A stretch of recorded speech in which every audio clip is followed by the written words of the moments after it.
Just hanging out in this tree right by the street in the middle of the city.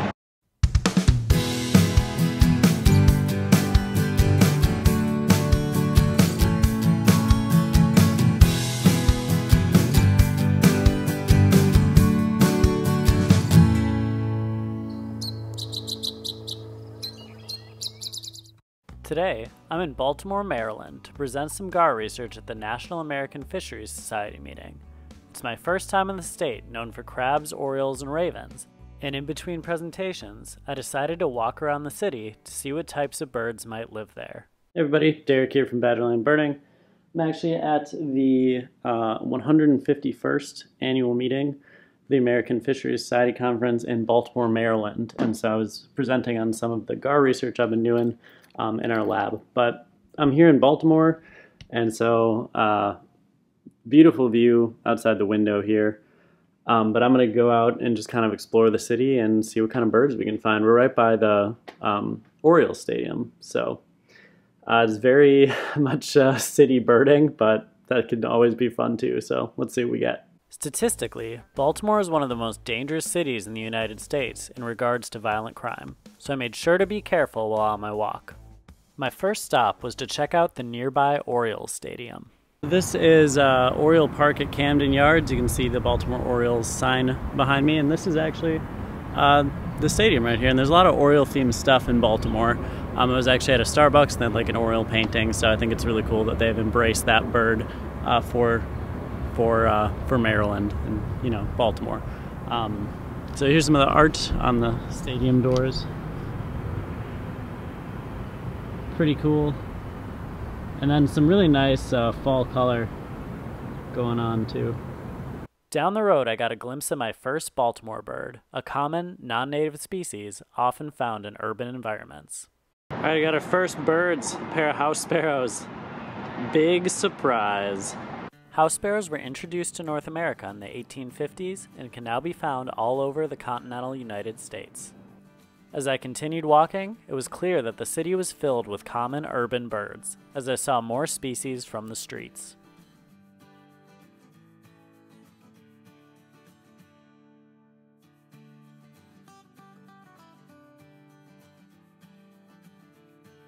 Rock doves, or rock pigeons, were a frequent sight in the city and had little fear of people, walking the streets beside them looking for food.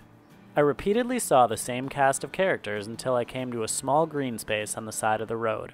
Here, I found a couple different species that were a welcomed sight. Look at that, we got an American robin. Nice.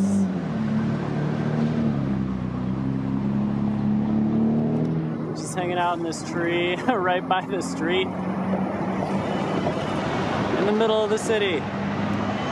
Along with the robin were several white-throated sparrows, which can be found in Baltimore most of the year during the fall, winter, and spring, but are less frequent or absent through most of the summer. It was a pleasant surprise to see this bright, native species. With the sparrows was a northern mockingbird, another native species. Mockingbirds are year-round residents in Baltimore, and I enjoyed watching this charismatic individual forage. In the city, of course, the three of the things that we've seen so far are house sparrows, starlings, and pigeons, which are really, you know, they're pretty well adapted to living anywhere, so those are the most common species we kind of expect, which we've seen. We also got a couple robins and a couple white-throated sparrows. And so things are really, there's not a ton of places for them to go, so any of these little green spaces, birds are really attracted to. So if you're in the city, look for the little green spaces.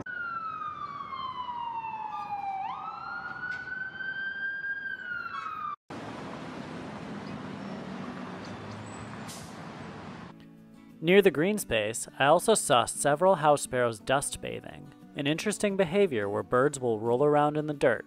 It is thought that this may assist in removing parasites or other unwanted materials from their feathers. I continued walking and eventually made my way from the city to the harbor, which was filled with bay nettle jellyfish, a species found in brackish coastal rivers near the Atlantic Ocean. I made it to the harbor area, and this is probably one of the coolest places I've been so far. There's tons of jellyfish in the water. I was also able to add some gulls to the list. I believe they're juvenile ring-billed, but I'm going to take a closer look later. There's also one mallard, so added to the list. It's so cool to see all the jellyfish in there. It's incredible.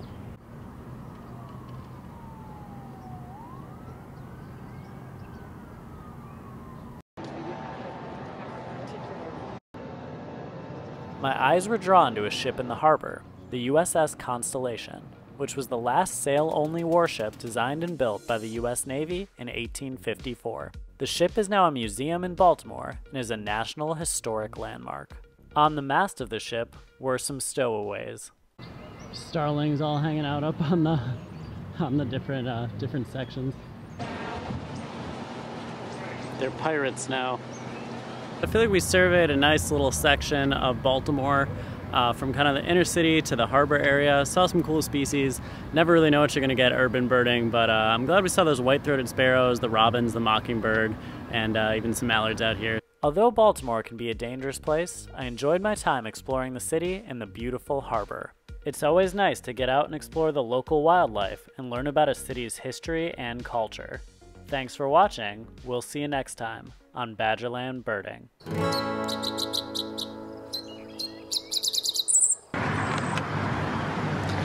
Hey, little buddy. Oh, it's okay.